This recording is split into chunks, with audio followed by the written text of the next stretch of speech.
amados hermanos, los saludo con la alegría que Dios nos permite, hermanos, tener en su nombre. Paz a todos ustedes. Les ruego que ocupen su lugar, por favor, hermanos.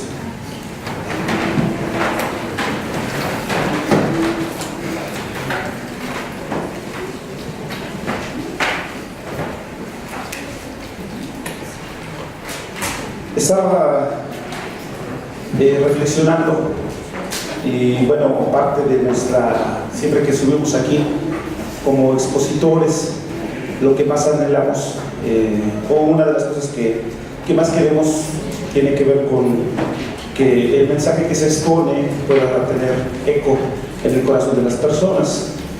Y para que esto se logre, una de las cosas que es necesario, una acción que se tiene que dar, es la atención, ¿verdad?, prestada a ese mensaje. Entonces muchas veces uno se pregunta, bueno, ¿cómo puedo hacer y motivar a las personas a que puedan prestar atención?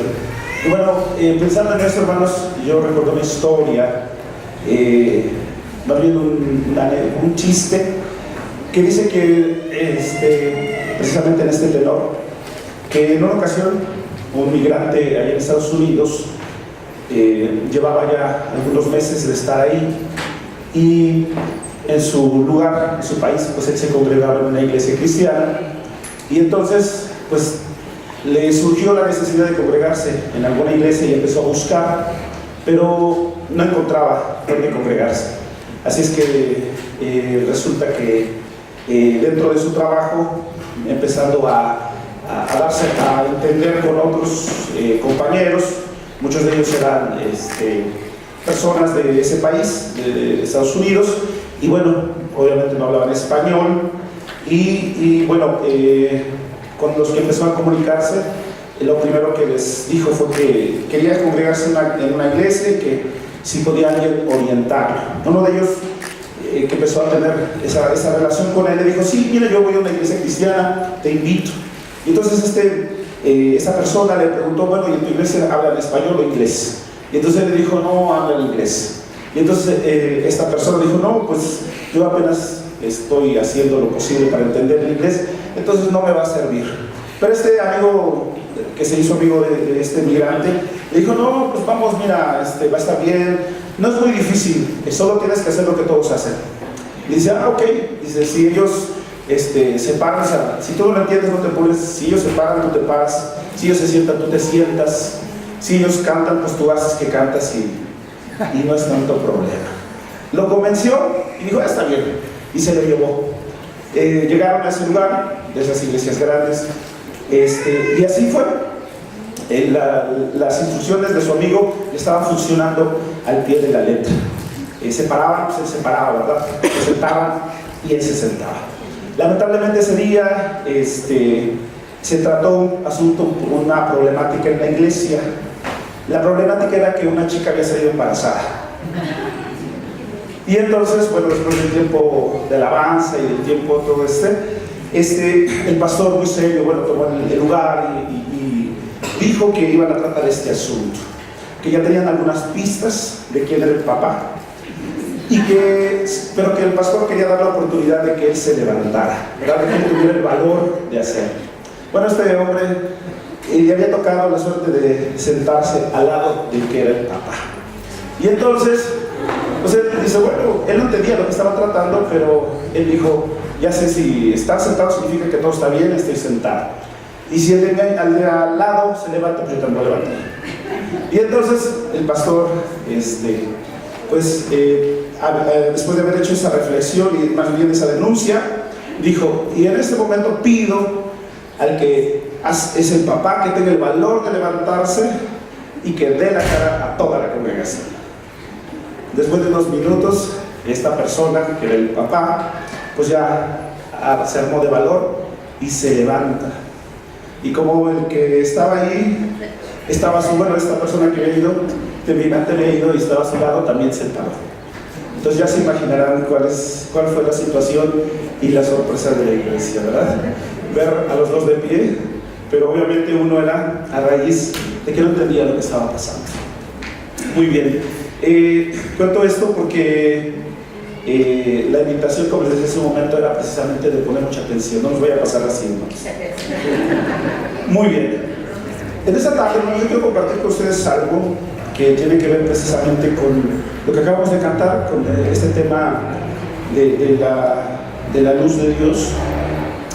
Y bueno, quiero introducirme comentando que algo que quizá todos nos hemos dado cuenta en esta semana que ha transcurrido, ha sido una semana con un mal sabor de boca. Es una semana que prácticamente nos ha tocado respirar la duda, la sospecha, ¿verdad? Y en algunos casos la insatisfacción. Han sido días difíciles, han sido días de incertidumbre, y donde estos elementos han sido los protagonistas de esta semana.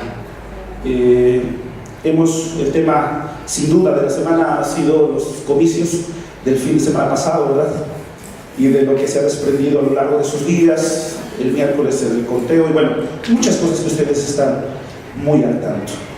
Todo este ambiente que vivimos realmente es solo un síntoma de una enfermedad que lamentablemente ya es crónica en nuestra sociedad y en nuestro pueblo, ¿verdad? Esta realidad que pasamos. Pero que también de alguna manera pone el dedo en la llaga y evidencia sobre la decadencia que estamos pasando como sociedad y como realidad humana, y nos apunta a las carencias profundas que tenemos como sociedad, no solo mexicana, no solo del Estado de México ni del país, sino de manera general. Y bueno, esto se manifiesta, repito, de muchas maneras. Una de ellas es de esa capacidad casi inherente que tenemos de irnos adecuando a esa realidad, ¿no? Pasan las cosas y pareciera que, a pesar de que está llena de esta nube de dudas, pareciera que no pasa nada después de algunos días. Y esto es parte de con lo que se trabaja, ¿verdad?, el sistema. Y bueno, después, no solo eso, sino que en ocasiones hemos aprendido también como sociedad a apropiarnos de todo lo negativo del sistema y de alguna manera de repetirlo en las otras esferas que nos desarrollamos y en los diferentes niveles donde nos desenvolvemos. La duda y la incertidumbre, como les decía, pues son dos caras de una misma moneda, y también ambas son hijas de la oscuridad. Este mundo se encuentra en esta oscuridad, esto es parte de la realidad que el mundo se encuentra, es parte de la realidad del sistema, de las intenciones y de las prácticas propias de este mundo en el que nosotros estamos y en el que nos ha tocado vivir. Sin duda, alguien decía, dentro de los muchos que han levantado la voz y han comentado, tanto en las redes sociales como en los diferentes espacios, una de las cosas que el sistema quiere que la gente entienda es que pase lo que pase, no va a cambiar nada, pase lo que pase, las cosas van a seguir igual. Y de alguna manera,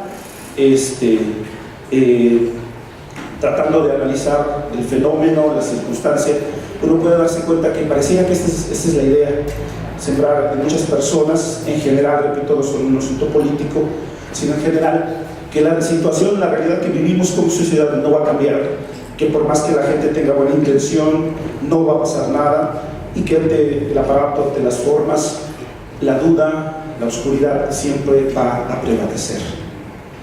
Por eso, hoy en esta tarde, y aunque esto todo suena un tanto muy político, debemos comprender que detrás de toda esta realidad que se vive, que se manifiesta en estas esferas públicas, está detrás un asunto central que tiene que ver con las tinieblas, con el mal, con la presencia de Satanás en cada una de las formas opresoras que ponen en riesgo la vida de muchas cosas, porque no solamente es una forma, no solo es un lugar, no solo es estar al frente de un país o de un lugar, de una entidad, sino se trata de mantener unas maneras, y mucho de este sistema, repito, atenta contra la vida en general y atenta contra las posibilidades de muchas otras personas. Por eso es aquí donde nuestra realidad como hijos de Dios, hermanos, necesita, como ya hemos reflexionado en otras partes, en otros momentos, tiene que manifestarse, o sea, nuestra presencia, nuestra participación como hijos de Dios tiene que brillar en medio de este mundo de oscuridad. La propuesta en esta reflexión y en esta tarde es muy clara. Partimos del principio de que somos hijos de luz, porque somos hijos de Dios. Y como hijos de luz, tenemos que vivir dignamente de esa vocación o de ese don que Dios por su gracia nos ha otorgado. ¿Cómo? Pues una de las cosas que podemos hacer es rechazar toda oscuridad en sus diferentes manifestaciones. Todo lo turbio, todo lo oscuro, todo lo que nos genera duda en estos términos que hablamos es manifestación de oscuridad. Somos hijos de luz, estamos llamados a que la luz de Dios deba brillar. Y bueno, este trabajo no solo es hacia afuera, sino precisamente inicia en nosotros. Esta reflexión, esta búsqueda de vivir en luz, y parte de trabajar de nosotros, de adentrar, de hacer este trabajo de introspección y revisar que debemos trabajar con nuestra propia oscuridad, con nuestras realidades que tenemos como personas y que de alguna manera se manifiestan, repito, en nuestro cotidiano vivir, y que manifiestan que hay cosas en nosotros que aún viven en esa oscuridad. Quiero llevarnos al texto bíblico, hermanos, de donde reflexionaremos hoy, y es el texto de la primera carta de Juan, primera epístola universal de Juan, capítulo 1, versos 3 al 5. De esta porción, hermanos, se desprende es la base de la reflexión y de la invitación en esta tarde que estamos reflexionando en este tema importante de la luz, de ser hijos de luz. Capítulo 1 de la carta del apóstol Juan, en sus versículos 3 al 5. Y voy a leerles, hermanos, para ustedes esta porción que dice de la siguiente manera: lo que hemos visto y oído, eso os anunciamos, para que también vosotros tengáis comunión con nosotros. Y nuestra comunión verdaderamente es con el Padre y con su Hijo Jesucristo. Estas cosas os escribimos para que vuestro gozo sea cumplido. Este es el mensaje que hemos oído de Él y os anunciamos. Dios es luz y no hay ningunas tinieblas en Él. Amén. Los textos de Juan, hermanos, las cartas de Juan, muchos los engloban dentro de esto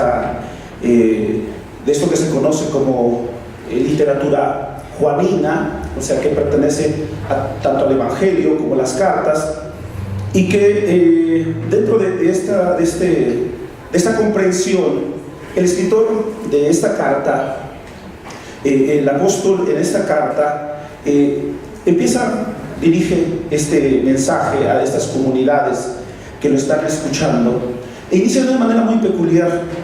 Si ustedes revisan el verso 1, que tiene similitud con el verso 3, que es donde empezamos a leer, el escritor empieza a dar referencias sobre su experiencia de vida con el Maestro.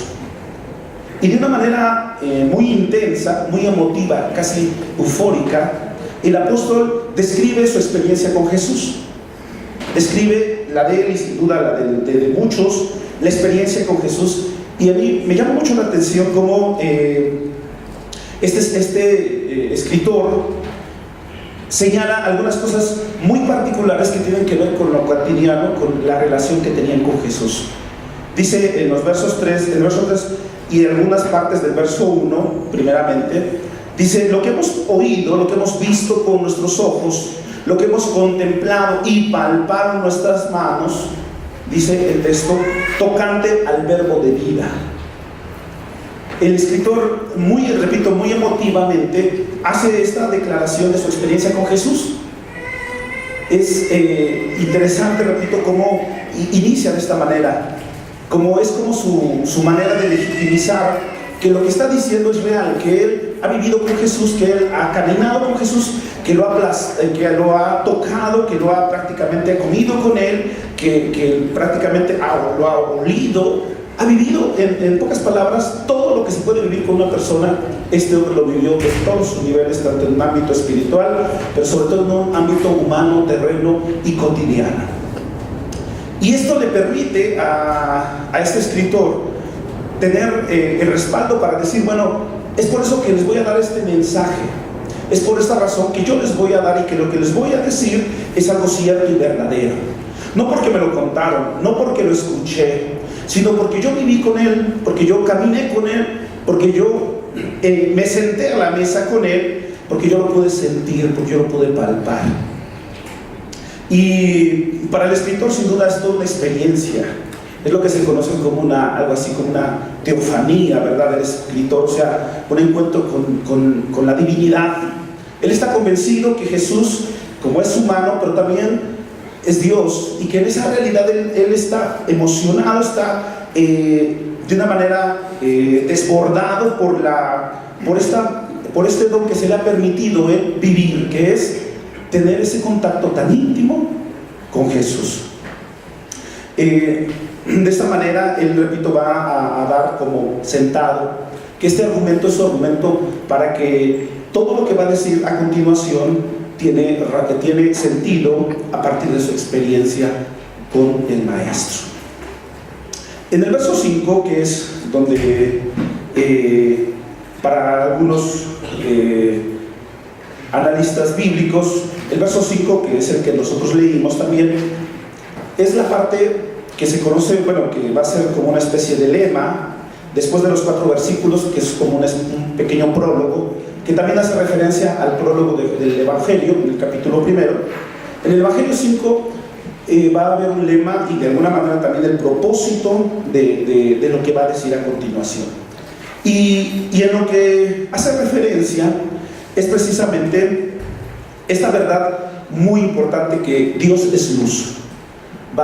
Con esta declaración va a surgir un tema que era un tema muy, muy común en aquel tiempo, y que se entiende en el marco de la carta, que es el tema de los hijos de la luz. El tema de los hijos de la luz, de alguna manera, era un tema que se conocía, que era muy común en estas comunidades gnósticas, que fueron una de las amenazas que de alguna manera el Evangelio, las cartas tuvieron que afrontar. Los gnósticos también hablaban sobre los hijos de la luz concretamente, pero a diferencia de lo que el escritor va a decir, obviamente, sobre la luz y a quién va a relacionar con la luz, los gnósticos siempre hablaron referente a esta cuestión en un sentido más de abstracción, en un sentido más de ideas, de conocimiento. Y aquí el escritor va a hacer una realidad, va a relacionar y va a decir que la luz no es una cosa, sino que es Dios, o que es, en este caso concretamente, Cristo Jesús. Esta declaración también va a aparecer en el Evangelio en voz del mismo Jesús. Jesús mismo va a decir que Él es la luz. Y aquí se va a repetir esta idea, repito, en la carta, pero el escritor aquí no menciona a Jesús como Jesús, sino directamente se le atribuye esta realidad a Dios. Y va a ser una especie muy interesante de reflexión, y de alguna manera va a usar estos argumentos propios de la herejía gnóstica para darles un sentido diferente, para encaminarlos hacia Jesús, y para que los oyentes de estas comunidades, de estas cartas, ahora vean en Jesús la personificación de esta luz. Y que así como los gnósticos veían la luz como un asunto, repito, como les comentaba, como una cuestión más aquí intelectual en la mente, para que ellos vean que esto le da un giro y va a relacionarlo con las cuestiones prácticas, con las cuestiones concretas. La referencia que hace el escritor entonces a este asunto de la luz, para él no se trata de una cosa, en este caso, sino de una persona. No se trata entonces del conocimiento, para Juan, este tema de la luz y de los hijos de la luz, sino de acciones. No es una especulación, sino es una acción. No se trata de convencer, sino se trata de transformar. Y entonces, a partir de hacer esta redirección de esta idea de la luz y de los hijos de la luz, que es lo que se desprende de esta idea, es que entonces el escritor, repito, va a adentrarse a estas realidades que va a compartir con sus oyentes y el mensaje que les va a dejar a cada uno de ellos. De esta manera, repito, ante las dudas que había sobre lo que se tenía que buscar, cuál era el fin último en la fe, en la comunidad, el escritor de Juan va a decir: esto no es un asunto especulativo, sino tiene que ver con algunos otros aspectos que, haciendo un análisis en los versos que vimos, vamos a darnos cuenta que tienen, la propuesta de Juan va a ser que la luz tiene que abarcar aspectos o dimensiones ético-prácticas. Va a haber una muy interesante intención también de usar estos elementos del cuerpo, de las manos, los ojos, los oídos, y para algunos, repito, hermeneutas, hacer referencia a estas partes del cuerpo hace referencia a niveles, repito, ético-prácticos de la persona. O sea, lo que está proponiendo el escritor es que aquellos que son hijos de la luz no son aquellos que saben mucho o aquellos iniciados, como se creía, un número muy reducido, un número muy pequeño, que ostentaban un conocimiento muy especial y que solo ellos podían tener. El escritor lo que está diciendo: esto no es así.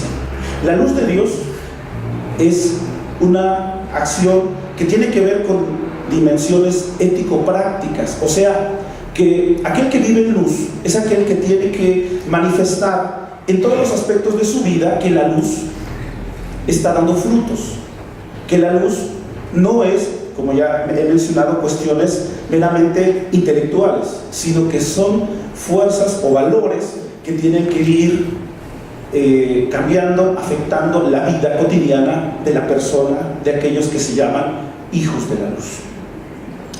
La primera referencia que hizo en el versículo 3 el escritor es precisamente la referencia a los ojos y a los oídos, y dice: lo que hemos escuchado y lo que hemos visto.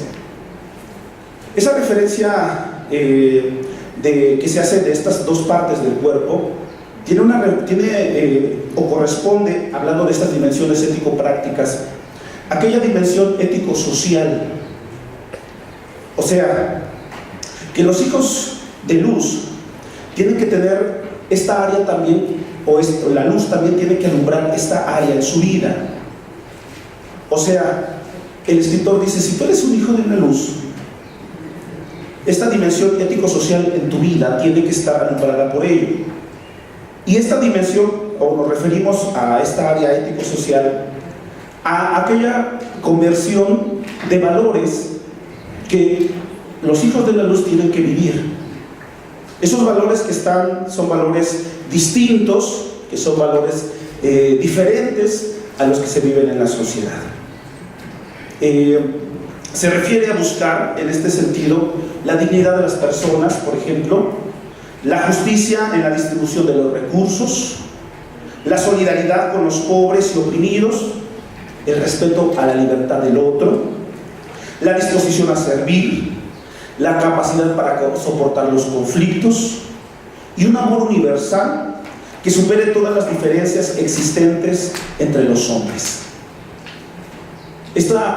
Lo que está diciendo el escritor es que si somos hijos de luz, nuestra dimensión social tiene que estar afectada en estas acciones que he mencionado como ejemplo, y que son acciones que deben estar impregnadas por esta luz que hoy somos nosotros, porque venimos de un Dios que no tiene en absoluto ningún rasgo de oscuridad. Sin embargo, no solo afecta este nivel ético-social. Cuando habla de las manos, que dice que lo tocamos en el verso 1, Estas manos, esta referencia a las manos, tiene que ver con otra dimensión también, que es la dimensión comunitaria y que corresponde a lo que es a la caridad, la solidaridad y la comunión. Es la propuesta, como veíamos en una ocasión pasada, de una vida comunitaria basada en el amor. O sea, todos los discípulos, o este discípulo que pudo palpar a Jesús, lo que realmente está diciendo es que estaba en favor de este proyecto, un proyecto diferente, un proyecto que tenía que ver con la caridad, con la solidaridad, con la comunión.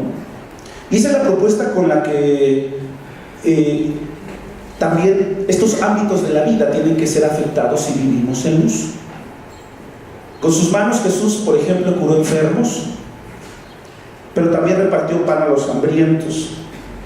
Estas dos acciones en los extremos, en los polos opuestos, hace referencia a que Jesús atendió las necesidades básicas materiales del ser humano y lo hizo con sus manos. Así que aquellos que son hijos de luz toman este proyecto, esta propuesta, y se comprometen a vivir, a establecer la caridad, la solidaridad y la hermandad o comunión como una propuesta de vida. Están convencidos que ahora ya viven no en tinieblas sino en la luz, y que en esta luz se necesita vivir así. No se puede vivir en la luz o siendo hijos de luz viviendo de otra manera. Frente a la acumulación o la propuesta de acumulación, que es la propuesta contraria a este sistema de solidaridad, este sistema comunitario, frente a esta posibilidad individual o familiar o grupal, la propuesta es la donación. En lugar de acumular, hay que dar, hay que donarse. El reparto comunitario y la comunión con todos, en especial con el pobre, o sea, en general, pero los pobres siempre tendrán un lugar especial dentro de los planes y propuestas de Dios. Haciendo esta práctica de solidaridad, se supone una ruptura con el sistema imperante. Entonces, la luz, decíamos, tiene que alumbrar hacia los valores que nos distinguen, pero también hacia las acciones y hacia las propuestas de vida que hacemos y que son contrarias al sistema. Pero no solo ahí, hay un tercer aspecto que también podemos reflexionar o rescatar de esto que dice el escritor de Juan en sus primeros versículos, que tiene que ver con el aspecto del testimonio. Y sin duda es esta parte cuando dice que es precisamente lo que ellos vieron, dice, lo que hemos visto y oído, eso anunciamos. Ese anunciar, repito, tiene que ver con el testimonio, y esa parte del testimonio se refiere a la parte ético-moral de nuestra vida. Referente, y cuando me refiero a lo ético-moral, me refiero a que en nuestra vida tiene que haber congruencia entre nuestras palabras y nuestras acciones. Eso también es ser hijos de luz. Nos invita sin duda este aspecto, esta área, esta dimensión, a revisar las intenciones que hay detrás de nuestras acciones, y más aún a saber si estamos siendo honestos con el llamado de Dios de vivir en luz en cada uno de los rincones de nuestro ser. Saber que Dios es luz. Si solo lo dejamos en ese sentido, entonces seríamos parte como esa herejía gnóstica que decía la luz es esto y es un conocimiento. Pero saber que Dios es luz tiene que apuntar en estos aspectos, en estas dimensiones de nuestra vida, que de alguna manera, aquí citamos tres, pero que la intención es hablar de toda nuestra realidad, todo lo que somos, todo lo que hacemos, todo lo que decimos y pensamos, tiene que reflejar que somos hijos de luz, que somos ahora ya nacidos en luz. Por eso esta última parte es muy importante, porque esta última parte, repito, tiene que ver con nosotros, hacia adentro, con esa realidad de estar examinándonos constantemente si somos congruentes en esa cuestión. Porque el discurso puede ser uno, porque nuestras palabras sin duda pueden reflejar que hay luz, pero realmente de dentro tenemos mucha oscuridad. Y esta realidad, como dice al final de esta porción, por eso hace referencia al final, que si somos mentirosos, entonces la luz no está en nosotros. Porque yo puedo decir de boca hacia afuera que tengo luz, pero adentro de mí hay oscuridad. Y entonces esta última parte del testimonio, repito, es una reflexión permanente a la que nos invita el escritor, el apóstol, a revisar hasta dónde nuestras acciones reflejan realmente si somos hijos de luz o si no lo somos. Así como una fuente no puede de ella emanar tanto agua salada y agua dulce, los hijos de Dios no pueden tener tinieblas dentro de ellos y pretender actuar como hijos de luz. Resumiendo estos tres niveles que a manera de muy esbozado he hecho mención: el nivel primero ético-social, el nivel de la comunidad y el nivel ético-moral, que son los niveles donde la luz tendría que estar haciendo reflejo, donde la luz tendría que hallar cabida y donde nosotros tendríamos que alumbrar y dar ejemplo de que vivimos en esa luz. Todo esto, repito, resumiendo, es algo que tiene que ver, repito, y nos invita a que como hijos de luz tenemos que dar frutos dignos de esa luz. Esto implica, como hemos ya mencionado, que todo lo que somos, todo lo que hacemos y lo que decimos tiene que ser congruente con esta realidad de que Dios es luz. De otra manera, entonces, no creemos y hacemos mentiroso a Dios en esta verdad. Al no ser nosotros luz, estamos diciendo en nuestras acciones que entonces no es luz. Y al hacerlo mentiroso, o al no decir nosotros esta verdad, estamos haciendo una doble falta. Por un lado, vivimos en tinieblas aparentando vivir en luz, y segundo, hacemos mentiroso a Dios. Sin duda, decía Jesús cuando hablaba sobre la blasfemia del Espíritu Santo, que ningún pecado podía ser perdonado, ¿verdad? Más bien que todos podrían ser perdonados excepto la blasfemia contra el Espíritu Santo. Y la mayoría que ha interpretado ese texto dice, bueno, la blasfemia contra el Espíritu Santo es atribuir a otro lo que es de Dios. En este caso, concretamente a Satanás. En este caso, sería algo similar. Porque al hacer mentiroso a Dios, le estamos quitando su condición de luz, porque nosotros no estamos siendo congruentes al ser llamados hijos de luz. Y entonces estamos en una condición verdaderamente preocupante y trágica. Todo esto, todo lo que es sospechoso, entonces, con lo que decía yo al principio, lo que no es transparente, lo dudoso, es producto de las tinieblas. En cambio, todo lo que es concreto, todas las acciones reales referente a esto, todo lo transparente, todo lo honesto, es parte de la luz.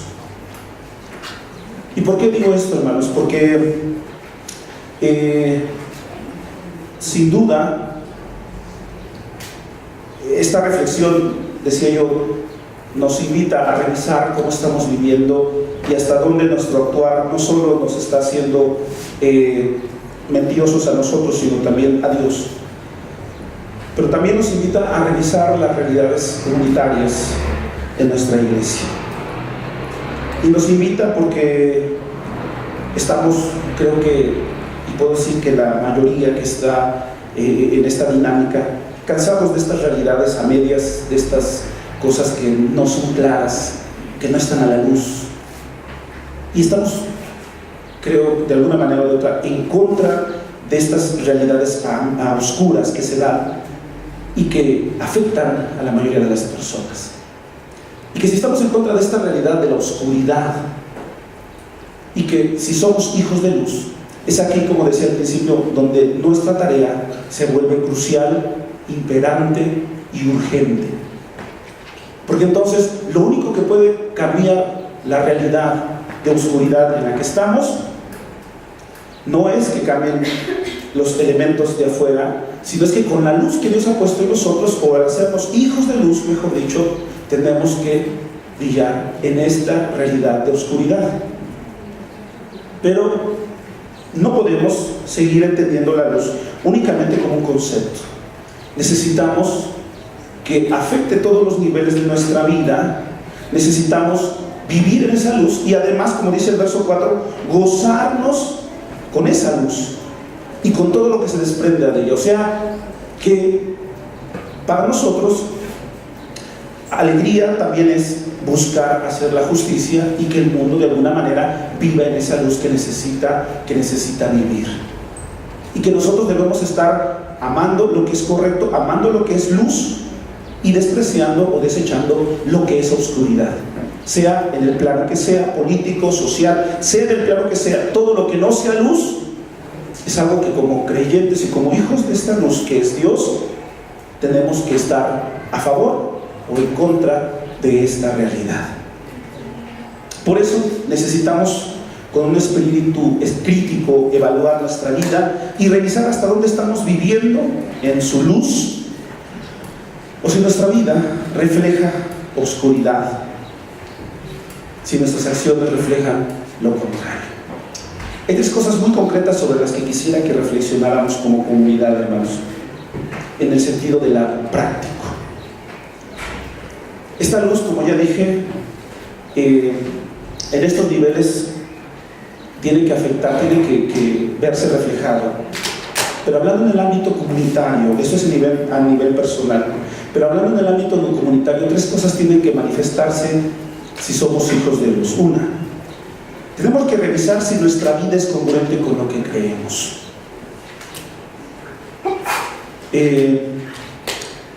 O sea, si vivimos con los valores, si vivimos con estos valores que decimos creer o que incluso predicamos, necesitamos a nivel comunitario, y digo a nivel comunitario porque a nivel personal sin duda es el primer trabajo que cada uno de nosotros tenemos, pero a nivel comunitario es un trabajo que tenemos que de alguna manera estar revisando que lo que decimos y lo que hacemos tiene que ser congruente. En este sentido, no solo se trata de decir, bueno, ese es un problema de él, va a dar cuentas de Dios allá, él sabe, no, sino que todos somos responsables de alguna medida de que si hemos entendido ciertos valores como comunidad, que si hemos entendido que ciertas formas que el Evangelio nos ha puesto, todos somos responsables de que todos, o en la generalidad, busquemos estar teniendo unido eso que decimos y lo que hacemos. O sea, que no se trata aquí de decir, bueno, cada quien, como ya mencioné, dará cuentas, sino que yo soy responsable también de que lo que se dice busque la forma en mi persona, pero también con los demás, que existe esa congruencia. Porque si no, entonces nos pasa muchas veces como nuestros líderes, ¿verdad?, políticos, que cuando toman protesta de su gobierno, dice parte de esa protesta que si no cumple, que el pueblo ¿qué? Se lo demande. ¿Y qué pasa con el pueblo? Nunca se lo demandamos, ¿verdad? Aquí pasa igual, hermanos. Sabemos que en ocasiones se dicen muchas cosas y que hemos creído en general, nosotros hemos creído que hay valores como la comunidad, como ya hemos mencionado, y en ocasiones sabemos que a veces los que estamos aquí al frente predicamos esos valores, pero también vemos con mucha tristeza que a la hora de vivir esos valores no se hacen presente en las personas y en especial en los que estamos aquí al frente. Hay una incongruencia terrible, entre lo que decimos, entre lo que proyectamos y lo que hacemos. Eso es vivir en oscuridad, porque no hay transparencia, porque la oscuridad y la penumbra viven en nosotros. Pero repito, no solo es una tarea de la persona, sino también es una tarea de la comunidad, de alguna manera, demandar esta realidad, que todos busquemos vivir en esa congruencia. Que si hemos creído en esta comunidad, entonces tenemos que vivir en esa comunidad. A veces con mucha tristeza me ha tocado escuchar comentarios que, hablando por ejemplo de la comunión, que ha sido un tema muy recurrente en estos meses, que a veces alguien hace algún comentario sobre, incluso la manera de mofa, de manera despectiva hacia esta propuesta de comunidad. Y entonces yo me pregunto, bueno, ¿y entonces cómo estamos? O sea, sí creemos en la comunidad aquí, pero en la vida cotidiana no la creemos. Eso es incongruencia. Y todos somos responsables de esa incongruencia que podamos tener o no sobre estas verdades. La luz de Dios es donde tiene que alumbrarnos. Si hemos, por ejemplo, creído en el sacrificio y resulta que no nos gusta sacrificarnos, si hemos dicho aquí que Jesús es nuestro ejemplo de murió en la cruz y que sobre Él fueron todas nuestras realidades y fue un ejemplo, es nuestro paradigma, nuestro prototipo, pero que a la hora de vivirlo no estamos dispuestos al sacrificio, eso es incongruencia. Y en toda incongruencia, hermanos, no vive la luz. Hay otra cosa. Tenemos que ser honestos, hermanos, en nuestras relaciones. Y lo digo con mucho amor y con mucho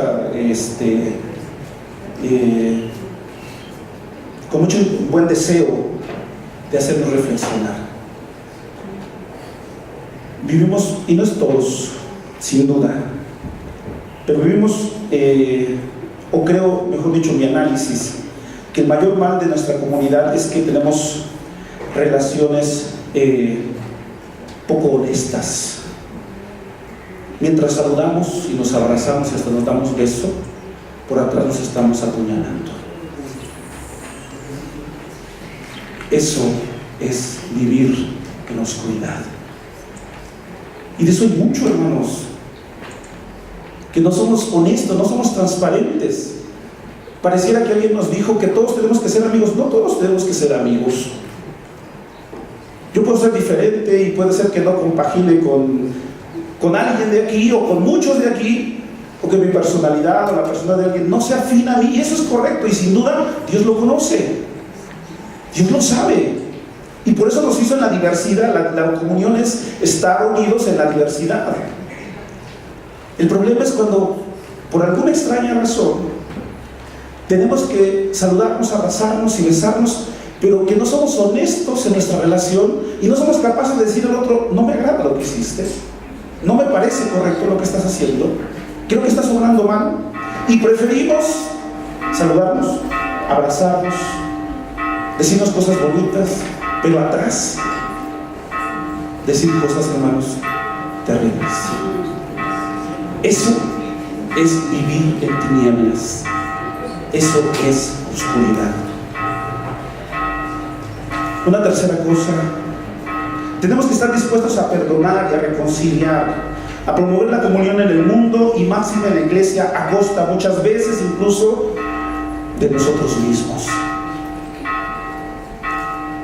Dios nos ha dado el ministerio de la reconciliación y esa es nuestra tarea.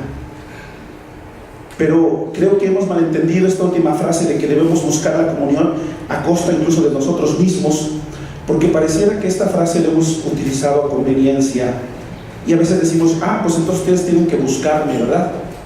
Entonces tú tienes que ceder, es que tú tienes que perdonar todo, porque por eso la Biblia dice que tienes que perdonar a costa de ti mismo.